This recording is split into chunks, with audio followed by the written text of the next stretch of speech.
So for these 5 songs that are worth 20 minutes in length, I used David Kolb's ELT, Experimental Learning Theory.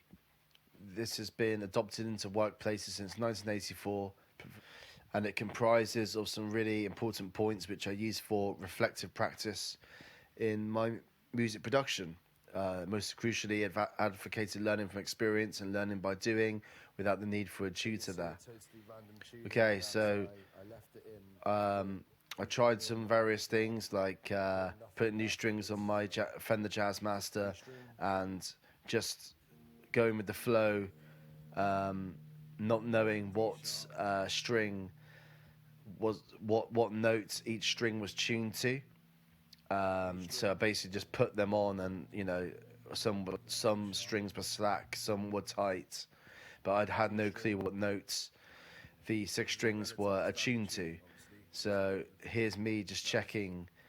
I'm just checking to see what notes actually came up, and yeah, some of it was sort of in between notes. Some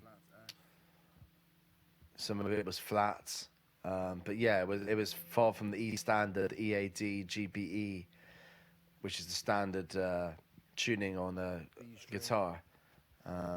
So I tried to create a song using this kind of chance method, chance tuning.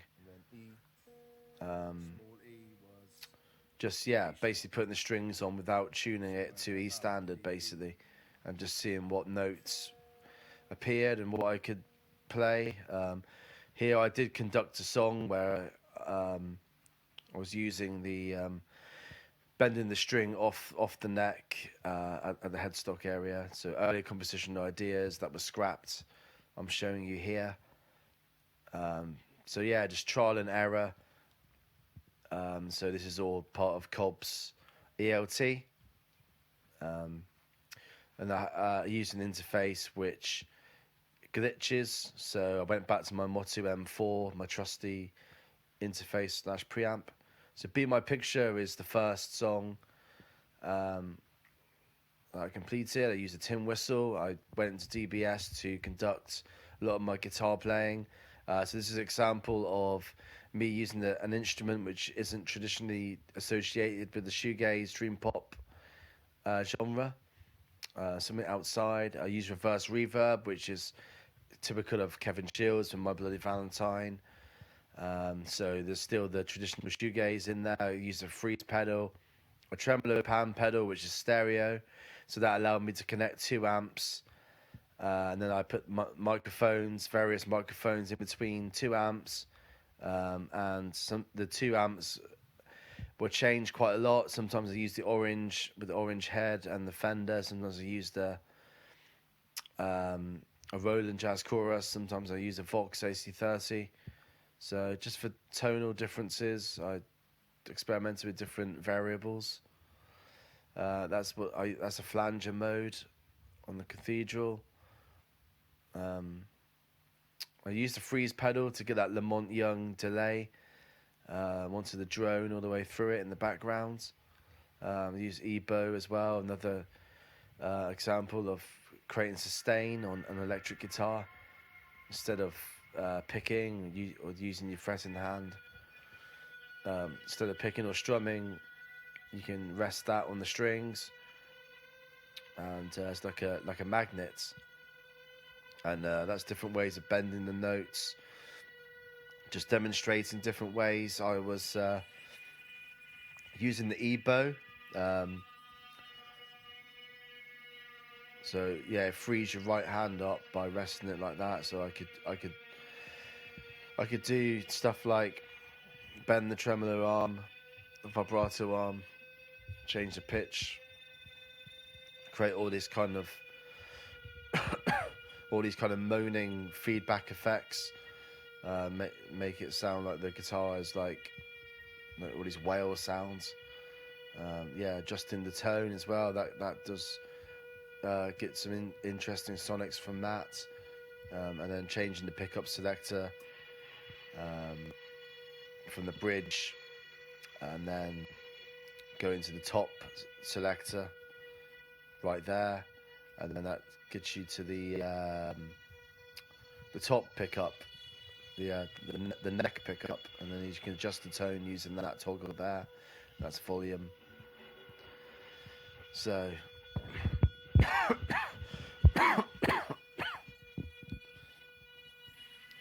yeah, just examples of how I got those droning B string sounds. Oh yeah, that's another note I need to say.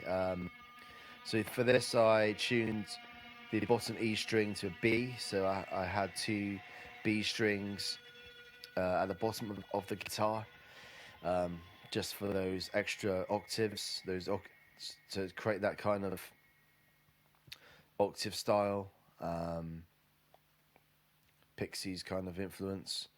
Yeah, I used the tremolo, the panning effect, where it goes from like one amp to the other. That's utilizing the advantage of the two amps, making the most of the two amps by creating a stereo tremolo. Belinda, my second song about Belinda Butcher from MPV, dedicated to her.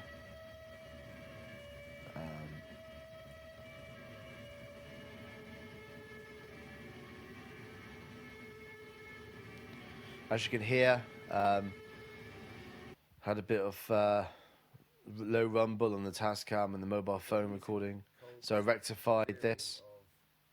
Reflective practice by learning that two amplifiers are a bit bassy, and to stop that rumble, I can compensate with the equalizer pedal, where I'm boosting the highs and attenuating the lows.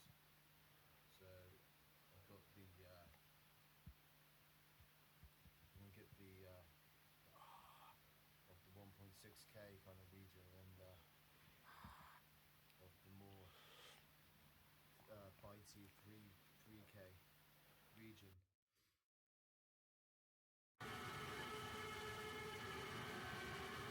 So that was a great example of me using Cobb's theory of reflective practice, just learning by doing. So I learned that I needed the EQ pedal to rectify some low mids that I didn't want. So I utilized the figure of 8 pattern of the MXL R144 ribbon mic. For the snare, I used an unorthodox style of hitting the snare wires underneath, because the snare wasn't set up, and I'm not a drummer first and foremost. I'm not a drum tech either, so because somebody set the drums where they didn't sound very good, I ended up making do and using the underside. Likewise with the hi-hats, that wasn't set up correctly by the previous person, so I decided to create a cymbal wash.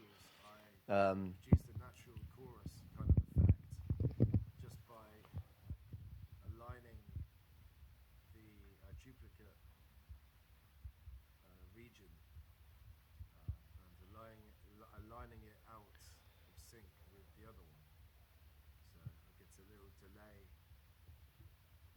slash chorusy effect. It thickens the vocals up. So yeah, little trick of double tracking, just shifting the time out a little bit from each other. Just side chaining the vocals, writing. So go along.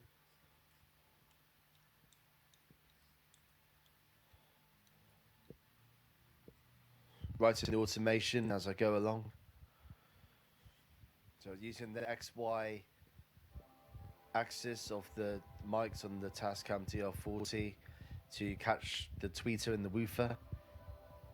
And I thought I just wanted this kind of panning effect, so I manually did it by using this improvisational miking technique of just running around the room.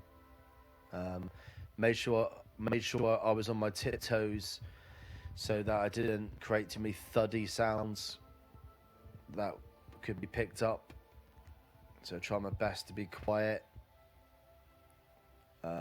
This was all embedded with actual studio tracks, like I used Andre, a good German friend. He plays trumpet, so I used some collaboration. He sent me a file of him playing, a WAV of his playing, and he asked me what I want him to do, and he correspondingly wrote down times where the trumpet would come in. That was a great touch, an example of another instrument which isn't associated with shoegaze and dream pop. So I'm expanding the horizons again. Um, yeah, I played bass on this track. Um, yeah, I had early attempts with playing with the Vox.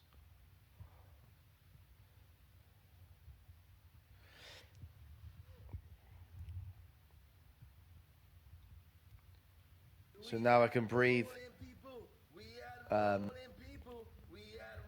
I changed the location and the equipment of many times with all of these songs. I tried Logic at DBS, and then I went home and used Studio One on my laptop, and I used my signature vocal chain of the nano reverb going into a nano compressor and out into my SM57. Um, I felt that the SM57 and the ribbon mic on the guitar amps really complemented each other, with the ribbon having a warm tone and the SM57 having that 5K presence. Um, I also slightly moved the SM58 away from the speaker grill in order to avoid bass build-up, proximity effects, and the I put both mics slightly off axis to avoid harsh high mids. Stare at the Sun, the final song. This is where I used a innovative technique. Used Stemify's program on the online to get rid of my old vocals, which weren't embedded very well. I wasn't happy with the takes, so therefore I deleted them and then inserted. I obviously took the vocals out using Stemify, but kept all the instrumental parts. I went to Soltrum in this kind of reverby hall, the orangery room, I think it's called, to perform vocals. That these acted as the backing vocals eventually, because I felt that the lead vocals needed something a bit more less reverby, so I went direct into my Elise's nano compressor, nano verb for the lead vocal. And I wanted something with natural reverb as opposed to the traditional shoegaze approach, which uses digital reverb or plugins. So yeah, then I inserted these reverby vocal takes into the DAW, into the projects. And that was an example of using Cobb's experimental learning theory. Here is the bibliography. Thanks.